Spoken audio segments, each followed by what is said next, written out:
રાજકોટમાં ખુદ વાડે જ ચીભડા ગળ્યા હોય તેવો ઘાટ સર્જાયો છે। જિલ્લાના પ્રથમ નાગરિક ગણાતા મેયરે જ ગેરકાયદેસર બાંધકામ કર્યું હોવાનો આક્ષેપ થતા રાજકારણમાં ગરમાવો ફેલાયો હતો। મળતી વિગત પ્રમાણે રાજકોટના પ્રથમ નાગરિક અને સતત મીડિયા હેડલાઇન્સમાં રહેતા નયનાબેન પેઢડિયા તેમજ તેમના પતિએ સૂચિત પ્લોટમાં ગેરકાયદેસર બાંધકામ કર્યું હોવાનો ખુલાસો થયો છે। જો કે આ મામલાની ચર્ચામાં કોર્પોરેશન જાણે કુંભકર્ણની નિદ્રામાંથી જાગ્યું હોય તેમ નોટિસ ફટકારી હતી। તો નવાઈની બાબત એ છે કે ચાલુ વર્ષે રાજકોટ મનપાના બજેટમાં અન્ય મુદ્દાઓ કરતા મેયર અને તેમના પતિએ કરેલા બાંધકામનો મુદ્દો વિપક્ષે જોરશોરથી ઉછાળ્યો હતો।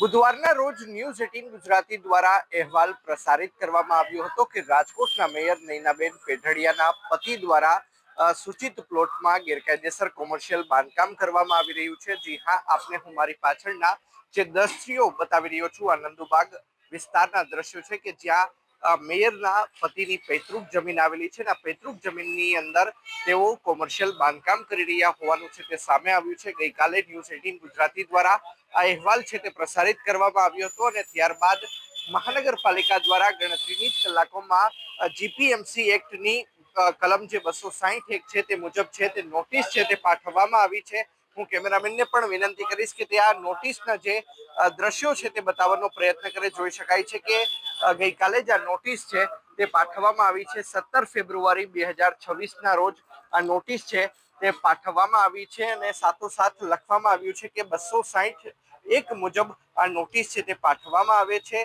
આ કામ કેમ કઢાવવું, સુધારવું અગર તોડી નહીં નાખવું તેના કારણે જે લેખિત જવાબ છે તે દિવસ 7માં આપવામાં આવે, અન્યથા આ જે દબાણ છે તેને તોડી પાડવામાં આવશે અને 262 ની નોટિસ છે તે પાઠવવામાં આવશે। જોઈ શકાય છે અને સાથોસાથ અહીંયા મેયર નયનાબેન પેઢડિયાના જે પતિ છે વિનોદ પેઢડિયા તેમનું નામ છે તે પણ લખવામાં આવ્યું છે। અહીંયા સાઇન પણ જોઈ શકાય છે કે આસિસ્ટન્ટ ટાઉન પ્લાનર ની સહી અહીંયા છે તે જોવા મળી રહી છે। જો કે એક ચર્ચા એવી પણ ચાલી રહી છે કે મીડિયાનું દબાણ આવતા 260/1 ની નોટિસ છે તે પાઠવવામાં આવી છે, પરંતુ શું આગામી દિવસોની અંદર અહીંયા જે ખડકવામાં આવેલું છે આ દબાણ તે દૂર કરવામાં આવશે? સવારે પણ જ્યારે ન્યૂઝ 18 ગુજરાતની ટીમ અહીં આવી પહોંચી હતી ત્યારે કામકાજ ચાલુ હતું, ત્યારબાદ મજૂરો છે તે નાસી ગયા હતા અને ત્યારબાદ એટીપીએ પણ અહીંયા મુલાકાત લીધી હતી। હાલ અત્યારે કામ છે તે રોકી દેવામાં આવ્યું છે, ત્યારે આગામી દિવસોમાં શું આ ગેરકાયદેસર દબાણ હટાવવામાં આવશે કે પછી 262 ની નોટિસ પાઠવ્યા બાદ પણ મેયરના પતિને રાજકીય રક્ષણ મળી જશે? કારણ કે જે ટીઆરપી ગેમ ઝોન અગ્નિકાંડ સર્જાયો હતો એમાં પણ કલમ 262 ની નોટિસ છે તે પાઠવવામાં આવી હતી, પરંતુ 262 ની નોટિસ પાઠવ્યા બાદ પણ ડિમોલિશન છે તે કરવામાં નહોતું આવ્યું અને તેના જ કારણે આગળ જતા ટીઆરપી ગેમ ઝોન જેવી અગ્નિકાંડ જેવી ઘટના છે તે પણ સર્જાઈ હતી। વોર્ડ નંબર 5 ની અંદર સંત કબીર રોડ ઉપર જે નંદુબાગ વિસ્તાર કહેવામાં આવે છે ને ઓળખાય છે, એ નંદુબાગ વિસ્તાર છે એ અમારી જૂની જે વાડીઓ હતી, વાડીપડામાંથી જ્યારે સોસાયટીઓ બનેલી છે એ જગ્યા વર્ષોથી અમને બાપ દાદાએ આપેલી છે। ઘણા વર્ષની આ જગ્યા હોય, રોડ પોળો થયો તો એ રોડ સુધીની આ જગ્યા હતી। જ્યારે સરકારે માપણી કરી તો એટલી જગ્યા ખાલી કરી અને અમે પાડવાની પણ ત્યારે વર્ષો પહેલાં મંજૂરી આપી દીધી હતી। અત્યારે જે કાંઈ છે એ અમારા બાપદાદાએ અમને આપેલી જગ્યામાં કર્યું છે બાંધકામ। એમાં 1 પણ ફૂટ કે અડધો પણ ફૂટ મેં સરકારની કોઈ જગ્યા દબાવેલી નથી અને જે કાંઈ બાંધકામ છે એ આપ તમે પણ જોઈ શકો છો। આજ તમે પણ ત્યાં ગયા હતા। હું એક મેયર છું, તો મેયર તરીકે હું પણ મારા 55 વારના સૂચિતના મકાનમાં હું રહું છું। મેં રાજકોટની અંદર પણ અનલીગલી બાંધકામમાં ક્યાંય પણ મેં નોટિસ આપેલી નથી। એટલે સંત કબીર રોડ ઉપરનું બાંધકામમાં જે જગ્યા છે એ અમારી વારસાઈ આપેલી જગ્યા, એમાં અમે બાંધકામ કરેલું છે। એ પ્રક્રિયાની અંદર ચાલુ છે અત્યારે, મેં કોઈ ખોટું કર્યું નથી। મૂળ જગ્યા છે એ અમારા વર્ષોથી બધાને આજુબાજુના વિસ્તારવાળાને પણ ખબર છે, આપ તમે ત્યાં પૂછીને પણ આવેલા છો।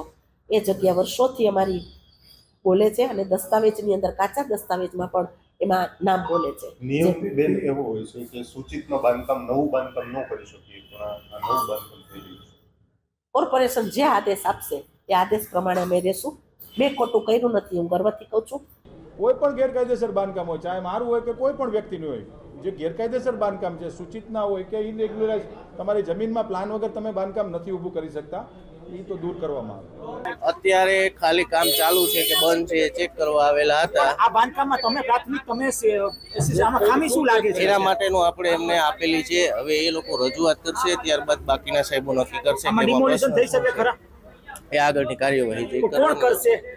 ઉપરના તમે અત્યારે આમાં જોયું આ વસ્તુ અહીંયા શું જોયું? શું તમને પ્રાથમિક રિપોર્ટ તમે શું અત્યારે આવ્યા છીએ, કામ ચાલુ છે કે બંધ છે ખાસ જોવા માટે, કે આપણે એમને કામ બંધ કરવા કીધું, તે કામ બંધ છે એ જોવા આવેલા હતા. હું હવે ઉપર રિપોર્ટ કરીશ.